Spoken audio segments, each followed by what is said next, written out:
There's no question this is a tough job. It's not just a tough job like other jobs are tough. This is an extremely tough job. I think one of the challenges is that on the other side of the C-suite, perhaps they don't understand how difficult the job is. Perhaps they don't understand how the burnout actually happens.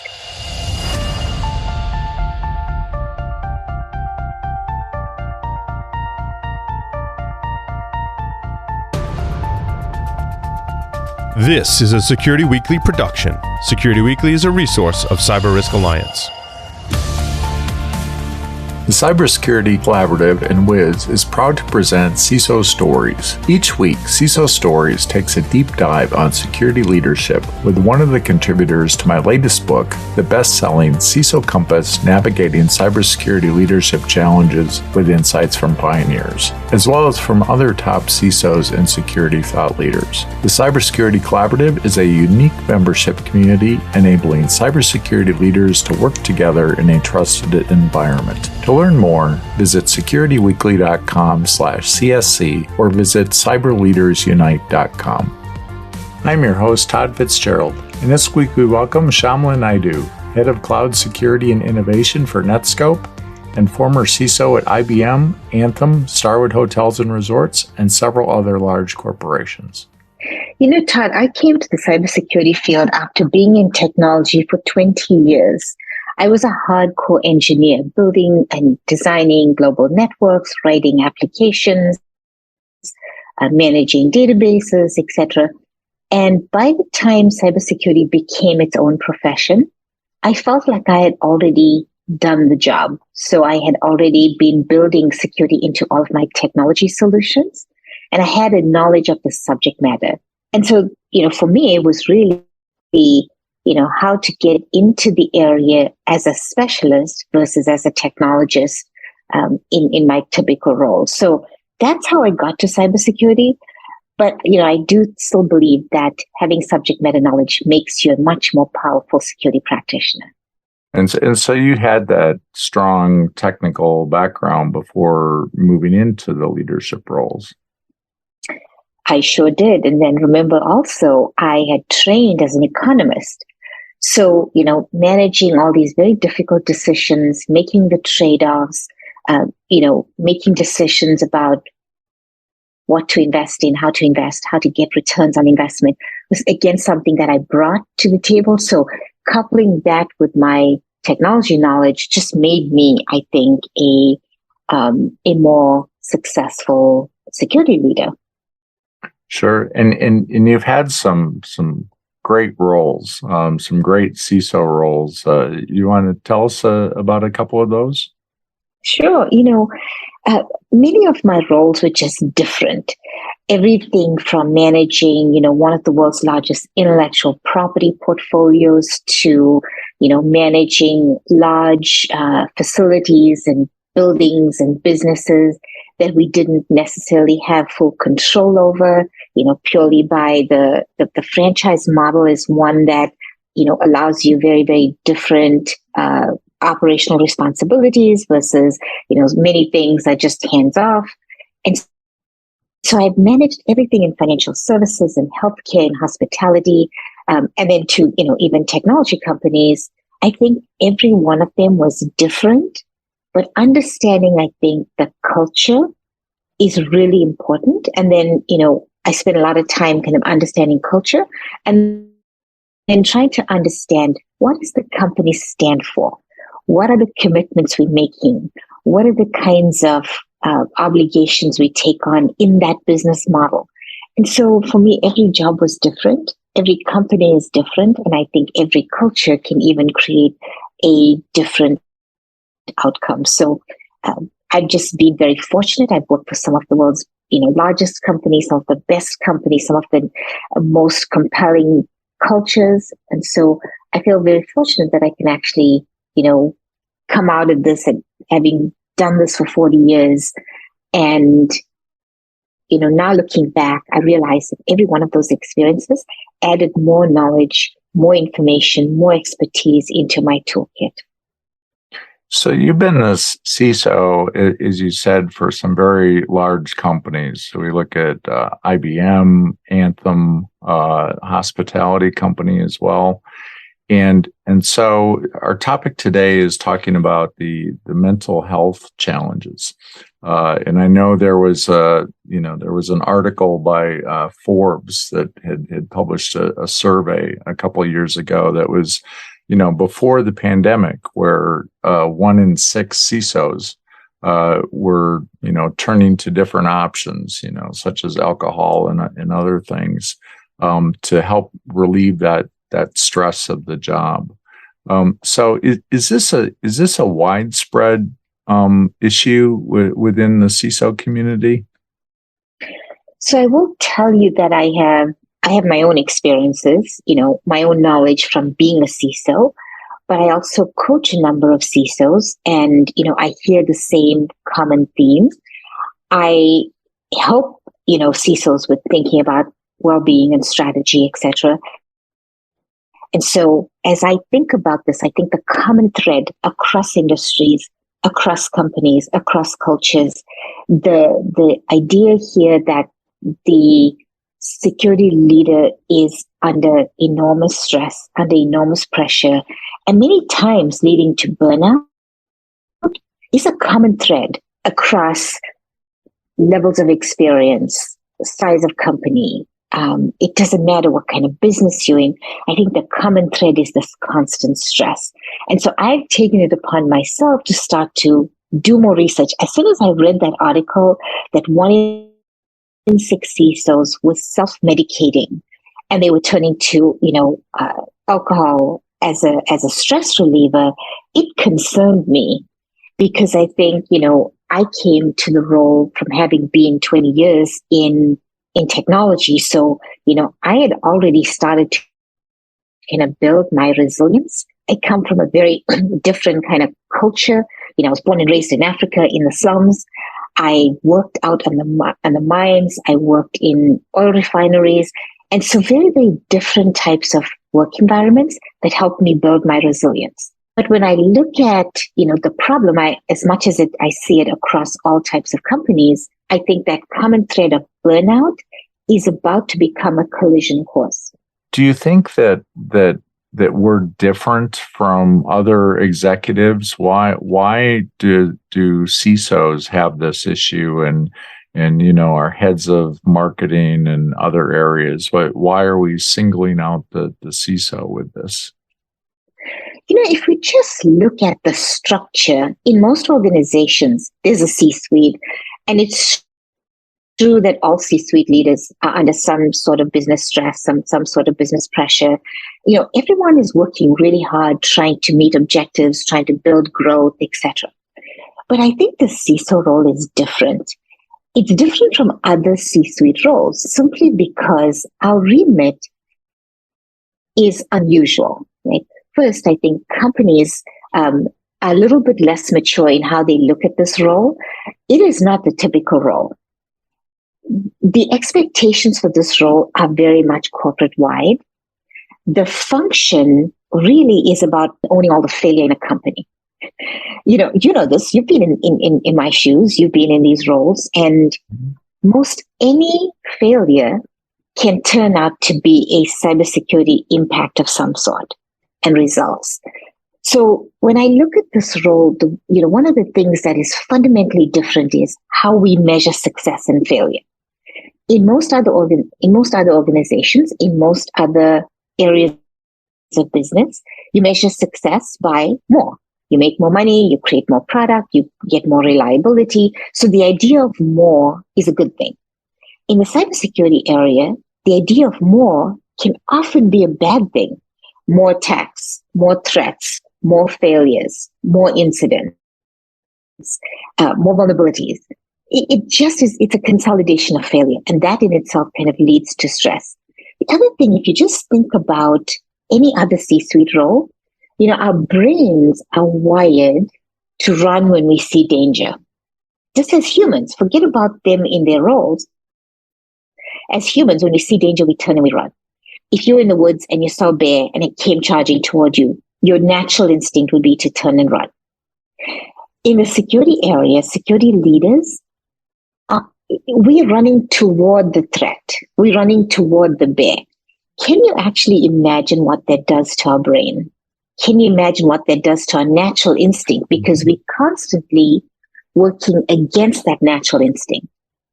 And so it's fundamentally different. And the science tells us it's different. I remember when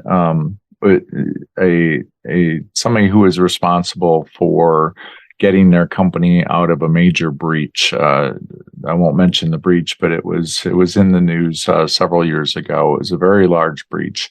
And he said one of the things that people just didn't appreciate is the pressures that were on the team and everybody wanting information, and the stress that was put on the team and they were passionate about the company. They cared about the company. And there was that side that actually hurt them. They felt personally hurt because people were saying, why didn't you do this? And why didn't you have that control in place? And yet they were in the company and they loved the company. And so that added another dimension of stress onto their plates as well. Absolutely. Absolutely. And, just because you have a failure doesn't mean you don't care. It doesn't mean you didn't do everything that you're supposed to do. We're operating with a very dynamic environment. So what worked yesterday won't work today. And, in most other areas of the business, what worked yesterday will work today, and then you add more onto it. Things will change, but you keep adding and you keep adapting and adjusting. In the security field, what worked yesterday may cause you an utter failure today. And that just adds to the stress. And so what we have in the CISO community, I think, is compounded stress. You've got the demands are extremely high. The expectations can sometimes be unrealistic because you expect that the security leader can avoid every attack. And that's not realistic. And then, you look at this and there's a shortage of talent necessarily in the environment, which means that you don't have all the skills that you want. You don't have all the numbers of people that you want. No matter how much money we may have and no matter how much money we spend, the shortage of talent and the shortage of skills compounds that stress. And I think all of these things, and then, this challenge of I'm running toward danger and I'm constantly dealing with danger. The bear that's going to attack you in the woods can be everywhere and can be anywhere at any time. It can come up and attack you. It's compounding the stress response, not just for the security leader, but even for their teams. And, that to me is a huge social challenge. It's not just a company challenge, it's a social challenge. Stressed people.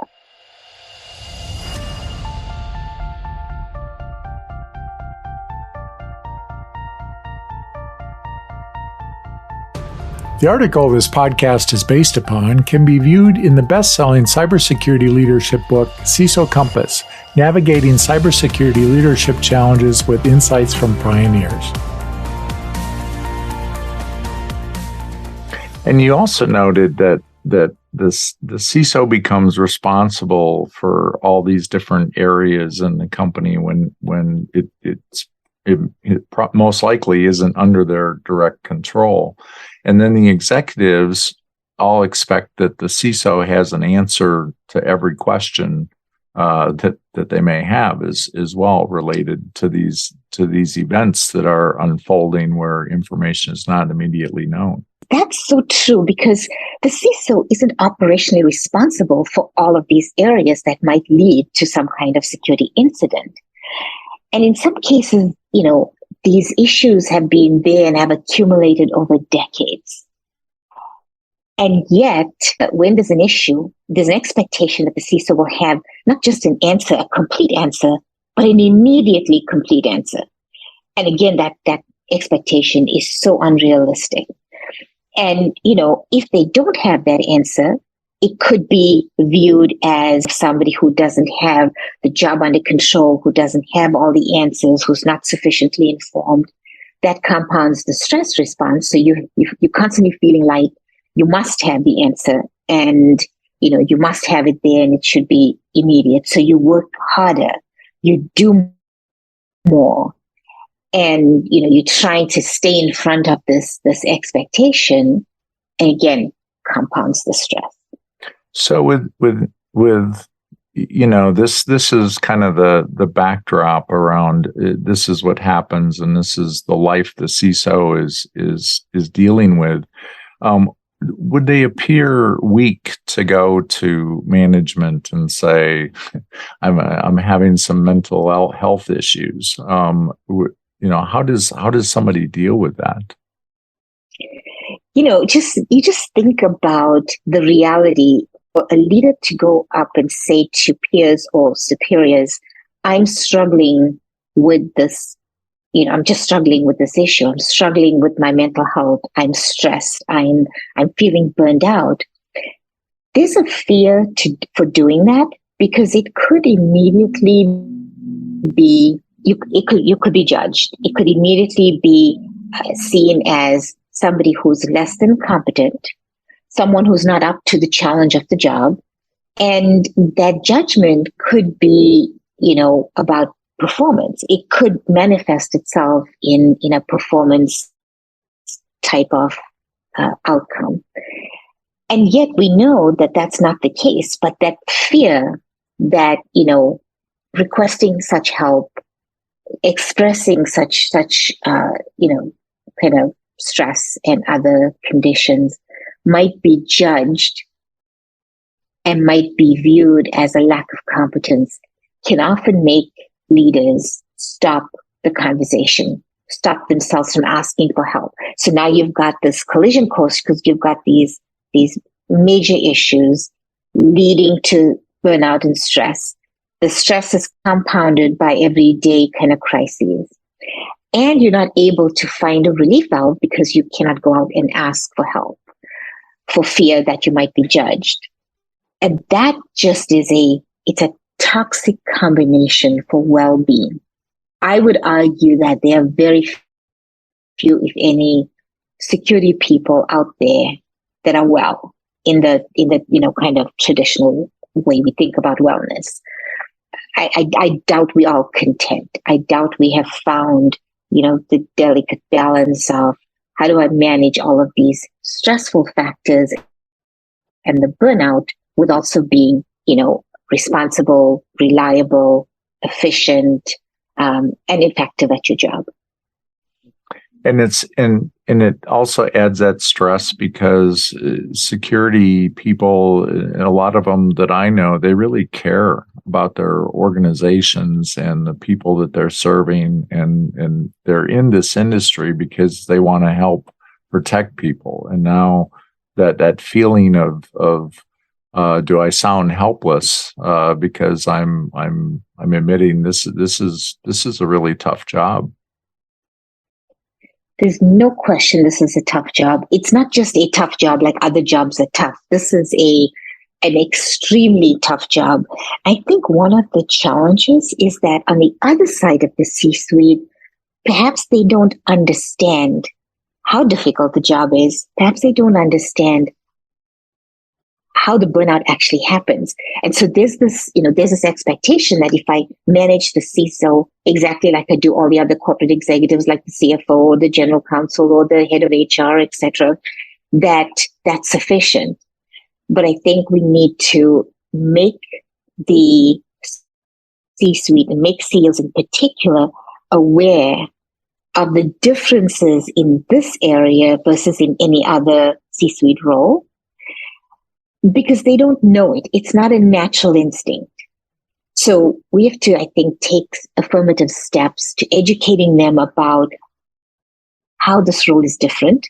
The science supports it. The practice in security supports what we're saying. But now we have to make other people kind of see it, and we have to make them believe it. We have to make them then want to create a safe space for these security leaders to have this dialogue, but without fear, without judgment, and without potentially punitive measures that, that they might make. Where should a CISO start that conversation in a company? I think there are two things that need to happen. One is, the CISO has to create a safe place for their teams to have this dialogue. And then they have to find the place within their organization structure that's safe enough for them to go out and have the conversation about their own well-being, about their own well-being goals, and how the role might be interfering with those well-being goals. But I think on the other side, it's easy to say that, but it's hard for a CISO to go do that because, they're usually one in an organization, and they could be seen as an exception, right? An exception, an unusual case. So I think the corresponding action that's required is to do this education for CEOs and others in that C-suite to help them understand how this role is different, why these individuals might be, burned out or burning out.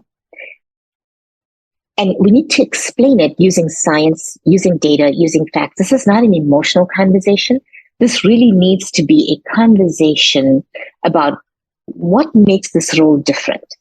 How are the expectations, being unrealistic? What should you expect on a regular basis? What should you expect during a crisis? What should you realistically expect to fall through the cracks? We have to educate them about this role. We have to educate them about how we got here, because it's not natural for, CEOs to just know how we got here. We've all lived through this. We've lived through this for decades. We can explain it, but they don't know it intuitively. So we have to make the case for why they should be the ones reaching out to the CISO, offering mental health and well-being support. And so they're not going to go out there by themselves. We do need these two things to come together. There needs to be a handshake of sorts. That's great advice. What techniques or things should the CISO themselves be doing for that self-care to take care of themselves? I think we need, there are a number of tools. There are a number of tools that are out there. In particular, I use many of them myself. I think the key thing is to find what works for you. And one thing I know that doesn't work is saying, take time off, take a vacation, and unplug. In fact, I would argue that those kinds of actions add to the stress because, you might go off and be on a vacation, only half on vacation, because the other half is constantly worrying about what did you miss? What don't you know? What crisis is occurring back in the office? So I think we have to get real about the fact that any solution that is going to take you away from your desk for extended amounts of time are more likely not going to work. They're probably going to be anxiety producing versus actually managing the stress. So we have to find tools and techniques that work, that are short, that can be implemented without a huge investment of time, without the need for you to kind of unplug and go to a retreat. I think we have to start getting real with having solutions that are, short, that address small parts of the problem, and very quickly. But I think that's what we need. And so we need short, hands-on tips and techniques that work to solve, small parts of the problem. And then over time, you kind of added we start to build more resilient people. Very simple things like, making sure that we're mindful of what we're doing and, that we're operating in a very conscious state. Too many multitasking activities are bad for the brain. We know that. The science tells us that. And so I think we need to start thinking about what are those tips and tools and techniques that we can adopt that actually work and that doesn't take you from your desk away for 4 or 5 days at a time. The other thing I would say is, I recognize that we're never going to be happy all the time. That's not what we're asking CISOs to do. Our job is stressful. Our jobs are difficult. And you're not going to be happy doing it because most of the job is not a very happy place. What I think we need to find, though, is the balance balance of how do I become content? And so contentment is an important aspect of well-being. We don't have to be happy. And we don't have to be, crying under the desk all the time. But we do need to find that balance of contentment. Like, what are the things we can actually accept? What are the things that we can do that make us feel like we've done enough?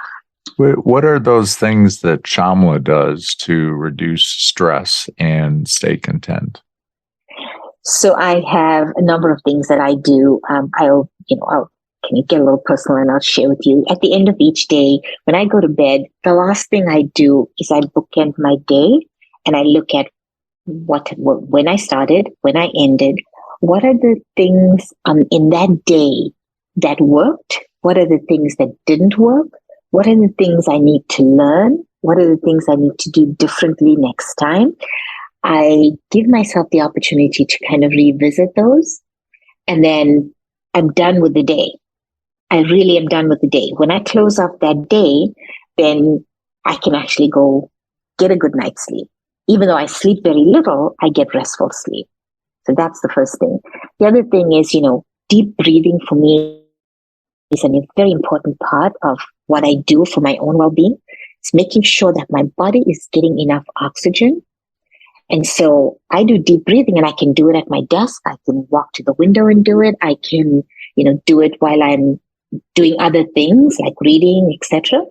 So I do a lot of deep breathing. That's important to me, and I think it's been one of the keys to my own well-being. I like to work out, but if I can only do one thing in the day, I make sure I stretch, make sure my muscles again are delivering enough oxygen to the rest of my body by actually doing stretching in a very deliberate, very slow, but very effective way.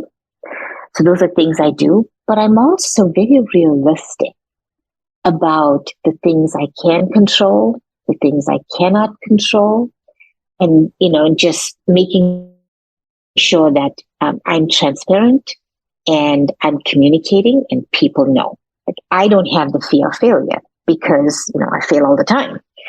And talking about those things are very comfortable for me. But I recognize it's not the same for everyone. These are just little tips and techniques that work for me. But I don't believe in unplugging for extended amounts of time.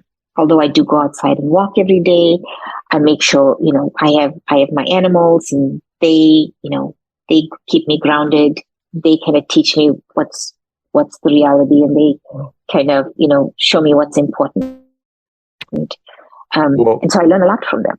Well, I think that's great advice, Shamla, and thanks for taking the time with us today. And do you have any last minute thoughts that you want to share with our CISOs, whether they're experienced CISOs, emerging CISOs, or current CISOs in their role and their teams? There's so many things I want to say, but if there's one thing that I would leave people thinking about is just recognize that this is a difficult job. There's nothing wrong with you. This is just a difficult job. It's a different job, and you have to figure out how to navigate a difficult job in a very different environment. And so make sure that you recognize that and you don't get too hard on yourself. I think that's wonderful advice. And I know you're a very busy person, and thanks for taking the time to share with our listeners. Oh, it's been a pleasure, Todd. Thank you.